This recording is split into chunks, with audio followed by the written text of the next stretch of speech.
ഇന്നൊരു വെള്ളിയാഴ്ച ദിവസമായിട്ടൊന്ന് നമ്മൾ വിഷ്ണുവിൻ്റെ വീട്ടിലേക്ക് പോവുകയാണേ. പെരുന്നാളായിട്ട് ഫുൾ ലൈറ്റൊക്കെ ഇട്ട് നല്ല അടിപൊളിയായിട്ടോ ഞങ്ങളുടെ ഈ ഏരിയ. നിങ്ങളുടെ അവിടെയൊക്കെ എങ്ങനെ ഉണ്ടോയെന്ന് എനിക്ക് അറിഞ്ഞുകൂടാ. ബട്ട് ഞങ്ങൾ എവിടെയൊക്കെ ഫുൾ ഒരു 10-10:30 സമയത്തൊക്കെ ഫുൾ എല്ലാവരും ഇപ്പോൾ വീട്ടിലുള്ള സ്ത്രീകളായാലും കുട്ടികളായാലും എല്ലാവരും പുറത്തിറങ്ങുന്ന ഒരു ടൈമാട്ടോ. അവരുടെ ഷോപ്പിംഗ്, വെറൈറ്റി ഫുഡൊക്കെ ട്രൈ ചെയ്യുക. മീൻസ് അതിനനുസരിച്ചിട്ട് ആ ഒരു ടൈമിൽ, പെരുന്നാളിൻ്റെ ടൈമിൽ നമുക്ക് വെറൈറ്റി ആയിട്ടുള്ള കടകളും ഫുഡിൻ്റെ ഒക്കെ ഉണ്ടാവും കേട്ടോ. ഇപ്പോൾ ഇവിടെ ജബുലാനി ഐസ് മിസ്റ്റ് അങ്ങനെ എന്തോ സംഭവം, അതൊക്കെ ഒരു വെറൈറ്റി സംഭവം കേട്ടോ. അതൊക്കെ പരീക്ഷിക്കാൻ കുറേ ആൾക്കാർ വരും. പിന്നെ ഷോപ്പിംഗ്, എല്ലാ ഷോപ്പിംഗ് ഡ്രസ്സിൻ്റെ സ്ഥലത്തും ഫുൾ ആളാട്ടോ. പിന്നെ അത് കഴിഞ്ഞ് ഞങ്ങൾ റെയിൽവേ സ്റ്റേഷനിലെത്തിയ സമയത്ത് ഒരാൾ നിലത്ത് ഇങ്ങനെ കിടക്കുന്നു. പോലീസുകാർക്ക് കൂടിയിട്ടുണ്ട്. എന്താ ആ ആൾക്ക് സംഭവിച്ചറിയില്ല, ഒരു പ്രായമുള്ള ആളാണ്. ഡീറ്റെയിൽ ആയിട്ട് എനിക്ക് അറിഞ്ഞൂടെ എന്താ പറ്റിയെന്നൊന്നും. ഞങ്ങളങ്ങനെ റെയിൽവേൻ്റെ ഉള്ളിലെത്തി. അമ്മ അപ്പം ട്രെയിൻ ഇറങ്ങിയിട്ടുണ്ടാവും. അപ്പോൾ ഞാൻ അവിടെ നോട്ടീസ് ചെയ്തൊരു കാര്യമാണ് റെൻ്റ് എ ബൈക്ക് എന്നുള്ളൊരു ഓപ്ഷൻ കേട്ടോ.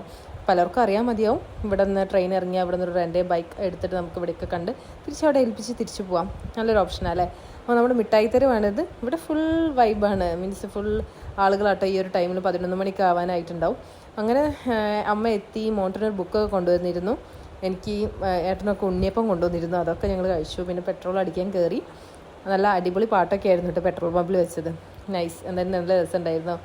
പിന്നെ അത് കഴിഞ്ഞ് ഞങ്ങൾ വീട്ടിലെത്തിയിട്ടോ.